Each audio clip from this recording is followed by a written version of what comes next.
اللہ تعالیٰ نے جب سے زمین اور آسمان بنایا ہے تب سے سال کے 12 مہینے متعین فرما دیے، اور ان میں 4 مہینوں کو اللہ تعالیٰ نے حرمت بخشی ہے۔ 4 مہینے، ان میں سے ایک مہینہ محرم کا ہے۔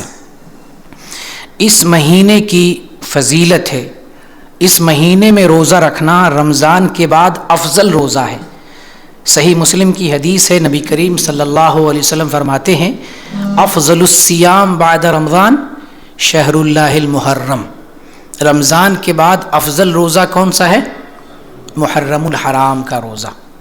اس حدیث کی روشنی میں اس مہینے میں روزہ رکھنا افضل ہے رمضان کے بعد، اور اگر کوئی اس مہینے میں روزہ رکھنا چاہے تو اکثر و بیشتر روزہ رکھ سکتا ہے۔ کسی بھی مہینے کی 10 تاریخ کو عاشورہ کہتے ہیں، اور جب عاشورہ محرم بولا جاتا ہے تو اس کا مطلب ہوتا ہے محرم کی 10 تاریخ۔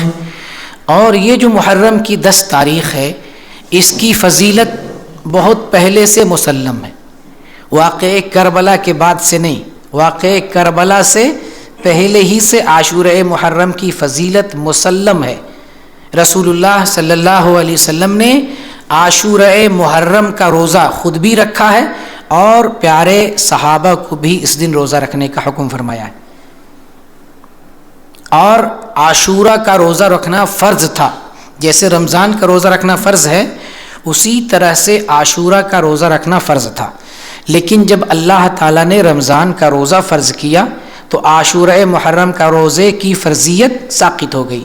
اب رکھنا سنت ہے، فرض نہیں ہے۔ جو عاشورہ محرم کا یعنی محرم کی 10 تاریخ کا روزہ رکھتا ہے اس کے گزشتہ 1 سال کے گناہ معاف کر دیے جاتے ہیں۔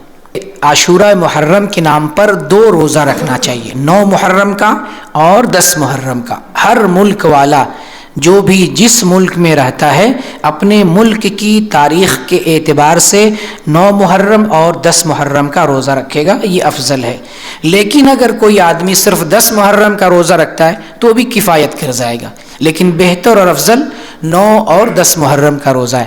کبھی کبھی ایسا ہوتا ہے 9 محرم کو آدمی روزہ نہیں رکھ سکتا، یا بعض عورتیں پیریڈ سے ہوتی ہیں 10 کو وہ پاک ہوتی ہیں تو 9 محرم کا روزہ چھوٹ گیا، ایسی صورت میں اس کو کیا کرنا چاہیے؟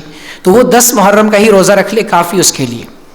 بعض لوگ کہتے ہیں 10 کے ساتھ 11 کو ملا لینا چاہیے۔ 10 اور 11 کا روزہ رکھنا درست نہیں ہے، کیونکہ اس سلسلے میں جو حدیث آتی ہے وہ حدیث ضعیف ہے۔